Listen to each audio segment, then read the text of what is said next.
Hi friends, welcome to C3 Chris Crafts and Cookery. நான் உங்கள் Chris. இன்றைக்கி நம்ம சேனலில் எல்லாருக்கும் பிடிச்ச பிரியாணி, அதுவும் திண்டுக்கல் பிரியாணி எப்படி செய்கிறதுன்னு தான் பார்க்க போகிறோம். இதே மாதிரி ட்ரை பண்ணி பாருங்கள். அப்போ தான் நீங்கள் ஆத்தென்டிக் ஸ்டைல் திண்டுக்கல் பிரியாணி செய்ய முடியும். ஃபஸ்ட்டு ஒரு மசாலா ரெடி பண்ண போகிறோம். அதுக்கு தேவையான பொருட்கள்லாம் எடுத்து வச்சுருக்கேன். அதுக்கு தேவையான பொருட்கள் என்னென்னா, சீரகம் 1 டேபிள் ஸ்பூன், மிளகு 1 டேபிள் ஸ்பூன், முந்திரி 50 கிராம், மல்லி 2 டேபிள் ஸ்பூன், 2 துண்டு பட்டை, 2 அன்னாசிப்பூ, 4 கிராம்பு, 2 ஏலக்காய், 2 பிரிஞ்சி இலை, ஜாவித்ரி பூ, கடல் பாசி, ஜாதிக்காய் இதெல்லாம் எடுத்து வச்சு தவாவில் ட்ரை ரோஸ்ட் பண்ணி மிக்சியில் அரைக்க போகிறோம். இப்போ நான் சொன்ன ஐட்டம்ஸ் எல்லாமே 1/2 கிலோ மட்டன் பிரியாணி செய்கிறதுக்கான மசாலா பொருட்கள்.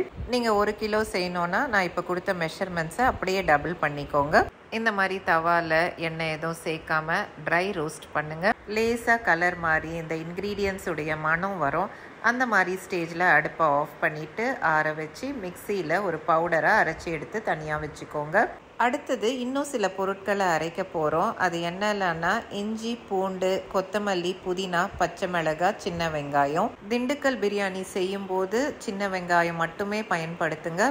இப்போ இதெல்லாம் ஒவ்வொன்றையாக மிக்சியில் சேர்த்து ஒரு பேஸ்ட்டாக அரைச்சிக்க போகிறோம். வெங்காயம் 1/4 கிலோ அளவுக்கு சேர்த்துருக்கேன். இஞ்சி நம்ம விரல் சைஸுக்கு 2 துண்டு, 12 பல் பூண்டுகள், 2 கையளவு கொத்தமல்லி, 2 கையளவு புதினா, 8 பச்சை மிளகாய் சேர்த்துக்கோங்க. இதெல்லாம் 1/2 கிலோ மட்டன் பிரியாணி செய்கிறதுக்கான அளவு. கொஞ்சமாக தண்ணி ஊற்றி ஒரு பேஸ்ட் ஃபார்மில் அரைச்சி வச்சுக்கோங்க. இப்போ எல்லாம் ரெடி, பிரியாணி செய்ய ஆரம்பிக்கலாம். பிரியாணி பாத்திரத்தை அடுப்பில் வச்சுட்டு பாத்திரம் நல்லா சூடானதோ 150 ml அளவுக்கு கடல் எண்ணெய் சேர்த்துக்கோங்க. கூடவே 50 ml அளவுக்கு நெய் சேர்த்துக்கோங்க. நல்ல சூடாகி உருகினதும் நம்ம அரைச்சி வச்ச இஞ்சி, பூண்டு, கொத்தமல்லி, புதினா, பச்சை மிளகாய், வெங்காயம் இதெல்லாம் சேர்த்து அரைச்ச கலவையை முதல் சேர்த்துக்கலாம். பச்சை வாடை போனதும் ட்ரை ரோஸ்ட் பண்ணி அரைச்சி வச்ச மசாலா பொடியை சேர்த்துக்கலாம். ரெண்டுத்தையும் சேர்த்து கொஞ்ச நேரம் நல்லா வதக்கி விடலாம். இந்த மாதிரி நல்ல கலர் மாறினதும் 250 ml அளவுக்கு கெட்டியான தயிர் சேர்த்து அதையும் நல்லா மிக்ஸ் பண்ணி விடலாம். தயிர் நல்ல புளித்த தயிராக எடுத்துக்கோங்க. ஏன்னா திண்டுக்கல் பிரியாணிக்கு நம்ம தக்காளி சேர்க்க மாட்டோம். புளிப்பு தன்மை இந்த தயிர்லேருந்து தான் வரும்.